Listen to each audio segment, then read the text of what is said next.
Welcome to special analysis. నేను రమ్మ మండువా. ఈరోజు అనాలిసిస్లో భాగంగా మనం తీసుకోబోతున్న టాపిక్ ఏంటంటే, ఆల్రెడీ మనం ఒక టైటిల్ కాయిన్ చేసాం. అప్పుడు అమరావతి వద్దు, ఇప్పుడు అమరావతి ముద్దు అనేది మడమ తిప్పేసిన జగన్ అని. యాక్చువల్గా మాట తప్పను మడమ తిప్పను అనేది జగన్మోహన్ రెడ్డికి ఒక బ్రాండ్ అంబాసిడర్ లాంటి మాట.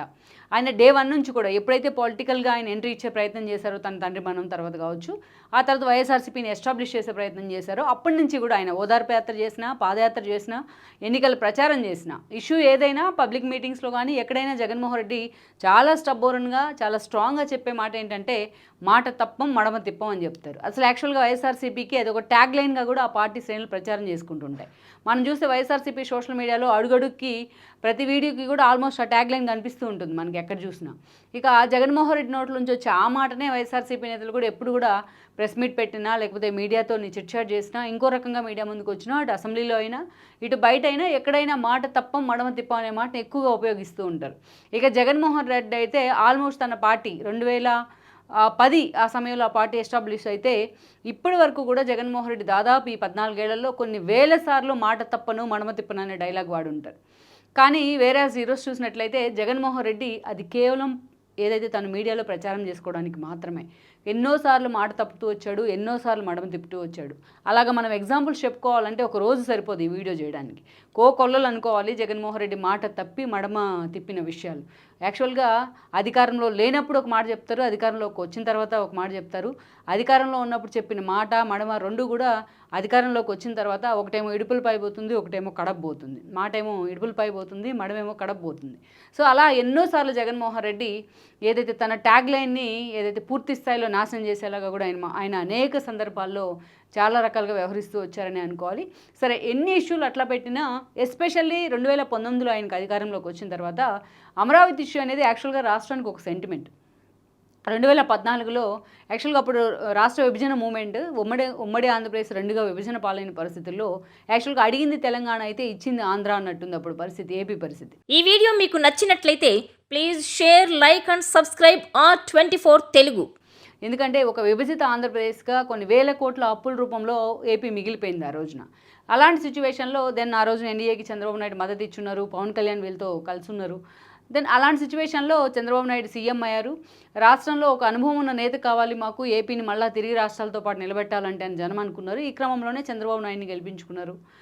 ఆయన సీఎం అయిన తర్వాత ఆయన ఏపీకి ఒక సపరేట్ క్యాపిటల్ ఉండాలి, లైక్ హైదరాబాద్, తెలంగాణకి హైదరాబాద్ ఎలాగుండేకాయో అలాగా అనుకుని ఈ క్రమంలోనే అనేక పరిశీలనలు, అనేక కమిటీలు నిర్ణయించిన తర్వాత అమరావతిని ఆయన రాజధానిగా నిర్ణయించారు. ఒక ప్రాశస్తమైన పేరు కాబట్టి పురాణాల్లో కానీ మనకి చరిత్రలో ఒక అమరావతికి ఒక పెద్ద చరిత్ర ఉంది కాబట్టి అమరావతిని ఒక సెంటిమెంట్గా చంద్రబాబు నాయుడు తెర మీదకి తీసుకొచ్చి అక్కడ మొత్తాన్ని రైతుల్ని కన్విన్స్ చేయడంలో, అమరావతి పరిసర ప్రాంతాల్లో ఉన్న రైతులను కన్విన్స్ చేయడంలో ఆయన సక్సెస్ అయ్యారు, ఆయన ప్రభుత్వం సక్సెస్ అయింది. అసలు చరిత్రలో మనం చూస్తే ఎక్కడ ఒక మనిషిని నమ్మి, ఒక వ్యక్తి, పార్టీలు, ప్రభుత్వాలు మనం పక్కన పెడితే చంద్రబాబు నాయుడు అనే ఒకే ఒక వ్యక్తిని నమ్మి అక్కడ ఉన్న రైతులు తమ పంటలను కూడా పక్కన పెట్టేసి దాదాపు 33,000 ఎకరాల పొలాన్ని అమరావతికి వాళ్ళు దానం చేయడం జరిగింది. ఇక్కడ సింపుల్గా చెప్పుకోవాలి అంటే ఎక్కడా కూడా ఒక లాఠీ విరగకుండా, ఒక చిన్న నిరసన లేకుండా, ఒక కాదు ఇవ్వము అని అనకుండా స్వచ్ఛందంగా దాదాపు 33,000 ఎకరాల భూమి ల్యాండ్ పూలింగ్ రూపంలో ప్రభుత్వానికి వచ్చి చేరింది సిఆర్డీఏ కిందంటే అది నభూతో నభవిష్యత్తే అనుకోవాలి. ఈవెన్ అక్కడ మనం చూస్తే ఆ రోజు ప్రతిపక్షంలో ఉన్న జగన్మోహన్ రెడ్డి కూడా ఇదే మాట్లాడుతూ వచ్చారు. ఆయన అనేక సార్లు అమరావతికి ఇండెఫినెట్గా మేము మద్దతు ప్రకటిస్తున్నాం, ఇంకా ల్యాండ్ ఇంకా ఎక్కువ గ్రాప్ చేస్తే బాగుంటుంది అంటూనే ఆయన అమరావతికి సంపూర్ణ మద్దతు ప్రకటించారు ఆ రోజున. ఇక అప్పటి నుంచి ఎన్నికల సమయంలో మనం చూస్తేనే జగన్మోహన్ రెడ్డి ప్రచారంలో కూడా మేము వచ్చిన రాజధాని మారిపోతుందని చంద్రబాబు నాయుడు లాంటి వాళ్ళు హింట్ ఇచ్చే ప్రయత్నం చేసినా, బట్ జగన్మోహన్ రెడ్డి మాత్రం అమరావతి ఎక్కడికి వెళ్ళదు, మేము వచ్చిన అమరావతిని మేము కంటిన్యూ చేస్తామంటూ కూడా ఆయన మాట్లాడటం జరిగింది. సో ఇక ఈ పరిణామాలన్నీ మనం చూసాం. ఎప్పుడైతే జగన్మోహన్ రెడ్డి 2019 ఎన్నికల్లో ఒక అమరావతి మీద కూడా కేసులు వేసిన చరిత్ర ఉంది ఆ పార్టీకి. ఆ పార్టీ నుంచి మంగళగిరి ఎమ్మెల్యేగా ఉన్న ఆళ్ల రామకృష్ణారెడ్డి అనేక కేసులు, దాదాపు 100కు పైగా కేసులు వేయడం జరిగింది ఆయన, కొంతమంది రైతులను ప్రవోక్ చేసి మరి. ఇక ఆ ఎన్నికల్లో చూసినట్లయితే 2019 ఎన్నికల్లో జగన్మోహన్ రెడ్డి సీఎం కావడం ఒక ఎత్తు అయితే, అమరావతిని ఎంతో సెంటిమెంట్గా టీడీపీ తీసుకున్నా ఆ ప్రాంతంలో కూడా టీడీపీ అనేక సీట్లు కోల్పోవాల్సి వచ్చింది. లైక్ ఒక తాడికొండ కావచ్చు, విజయవాడ, గుంటూరు పరిసర ప్రాంతాల్లో, లైక్ ఏకంగా మంగళగిరి లాంటి ప్లేస్ని కూడా టీడీపీ ఆ రోజు లోకేష్ లాంటి వాళ్ళు అక్కడ నుంచి ఓడిపోయినారు. ఇక జగన్మోహన్ రెడ్డి సీఎం అయిన తర్వాత ఆయన ప్రజావేదిక కూల్చిన తర్వాత ఆయన తీసుకున్న సెకండ్ డెసిషన్ ఏదంటే రాష్ట్రంలో ఒక రాజధాని ఉండడానికి వీల్లేదు, సో అది మూడు రాజధానులు ఉండాలి అని చెప్పేసి అమరావతిని శాసన రాజధాని అన్నారు, వైజాగ్ని ఎగ్జిక్యూటివ్ క్యాపిటల్ అన్నారు, కర్నూలుని న్యాయ రాజధాని అన్నారు. ఇక అప్పటి నుంచి అమరావతి కోసం భూములు ఇచ్చిన రైతులు మొత్తం రోడ్డెక్కే ప్రయత్నం చేశారు. వాళ్ళ మీద అనేక దాష్టికాలు, వాళ్ళు పాదయాత్ర చేస్తామంటే, వాళ్ళు నిరసనలు చూపుతామంటే ఆ రకంగా పోలీసులతో నిర్బంధించడాలు, ఏదైతే దేవాలయం నుంచి పాదయాత్ర చేస్తామంటే న్యాయస్థానం టు దేవస్థానం అనేక రకాలుగా హింసలు, ఆఖరికి ప్రెగ్నెంట్ లేడీస్ అని కూడా చూడకుండా బూట్ కాళ్ళతో తన్నిన పరిస్థితులు, అనేక మంది ఆ ఉద్యమ క్రమంలోనే చాలామంది తమ ప్రాణాలు కూడా భూముల కోసం కోల్పోయిన పరిస్థితి. ఎన్నో పంటలు పండే భూముల్ని రాజధానికి త్యాగం చేసినందుకు మాకు ఇదే ప్రతిఫలం అంటూ ఎన్నోసార్లు అక్కడ ఉన్న ఎప్పుడు కూడా గడప దాటి బయటికి రాని లేడీస్ కూడా ఎన్నో రోజులు ఆ ఉద్యమాన్ని చాలా సక్సెస్ఫుల్గా నడిపించారు. ఎక్కడా కూడా దేశ చరిత్రలో అంత సుదీర్ఘకాలం అన్ని వేల మంది రైతులు రోడ్డు మీదకి వచ్చి నడిపించిన చరిత్ర దాదాపు 4.5 ఏళ్ల పాటు ఎక్కడా లేదని అనుకోవాలి. అది కూడా నా భూతో నా భవిష్యత్తే.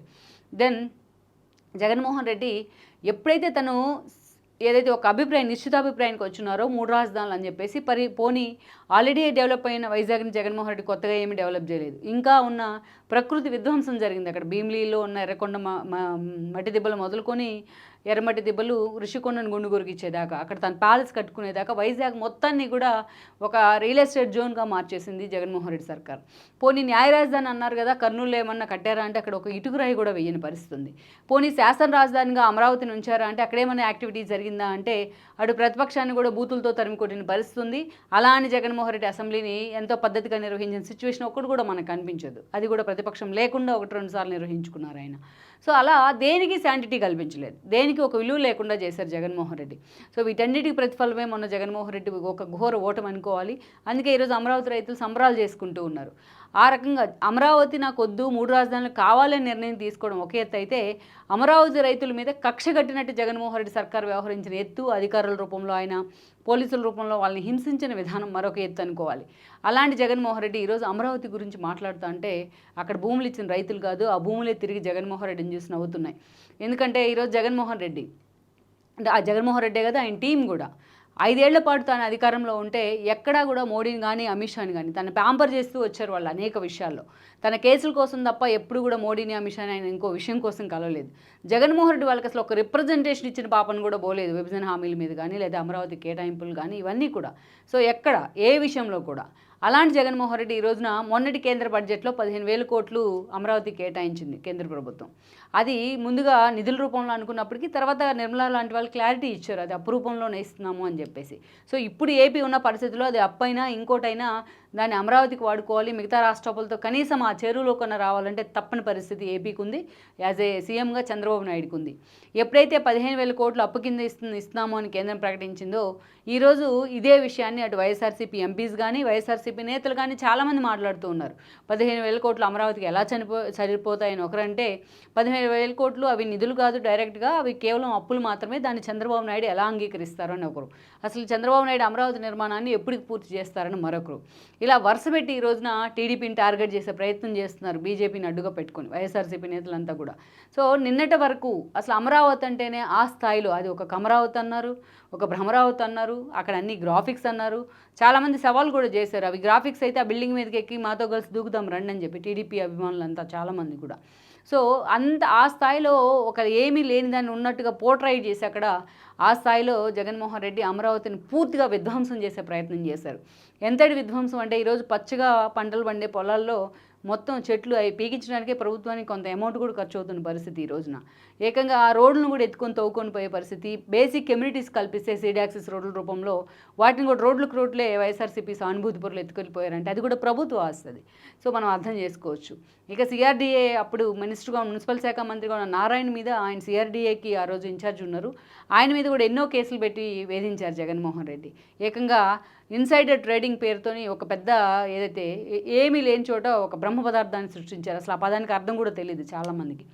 అలా అంతా నాశనం చేసుకుంటూ స్టెప్ బై స్టెప్ ఒక ప్లాన్గా నాశనం చేసుకుంటూ వచ్చి అమరావతిని ఈరోజు జగన్మోహన్ రెడ్డి అమరావతి గురించి మాట్లాడుతూ అంటే అక్కడ అమరావతి ఫైటింగ్లో, అమరావతి పోరాటంలో చనిపోయిన రైతుల ఆత్మలు కూడా నవ్వుతున్నాయి ఈరోజు జగన్మోహన్ రెడ్డిని చూసి. ఆ పార్టీ తమకు ఇన్నేళ్ళు ప్రత్యేక హోదా గురించి ఎక్కడ ఒక మాట మాట్లాడిన జగన్మోహన్ రెడ్డి ఈరోజు ప్రత్యేక హోదా గురించి మాట్లాడుతూ అంటే దేంతో నా వాళ్ళు కూడా ఆయన ప్రత్యర్థులకు అర్థం కావట్లేదు. సో ఆ స్థాయిలో జగన్మోహన్ రెడ్డి అమరావతిని ఓన్ చేసుకునే ప్రయత్నాన్ని జనం ఎంతవరకు హర్షిస్తారు అనేది కూడా జనం అంత అమాయకులేం కాదు. అందుకే జగన్మోహన్ రెడ్డి ఎక్కడ ఉండాలి, ఆయన ఆఖరికి ప్రతిపక్షానికి కూడా పనికిరాడని ఆ హోదా కూడా మొన్న ఇవ్వలేదు.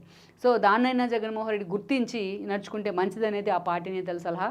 అమరావతి మీద మాట్లాడానని ప్రెస్ మీట్లు పెట్టనని జగన్మోహన్ రెడ్డి హుకుం జారీ చేస్తున్నా ఈరోజు నేతలు ఎవరు కూడా ముందుకు రావట్లేదు. వాళ్ళు ఇంకా యాక్సెప్ట్ చేస్తున్నారు మనం ఏ తప్పులు చేశాము అనే అంశాన్ని. సో మొత్తానికి ఏకంగా చంద్రబాబు నాయుడు మీద ఉన్న కోపాన్ని ఆయన అమరావతి మీద, అమరావతి రైతుల మీద చూపించే ప్రయత్నం. ఈరోజు ఏదో అమరావతికి తానే రారాజును అన్నట్టుగా మాట్లాడుతున్న తీరు మాత్రం ఆ పార్టీనే కాదు, ఆ పార్టీ అధినేత భవిష్యత్తును కూడా నవ్వులు పాలు చేస్తుంది అన్నది వాస్తవం. ఈ వీడియో మీకు నచ్చినట్లయితే please share, like and subscribe R24 Telugu.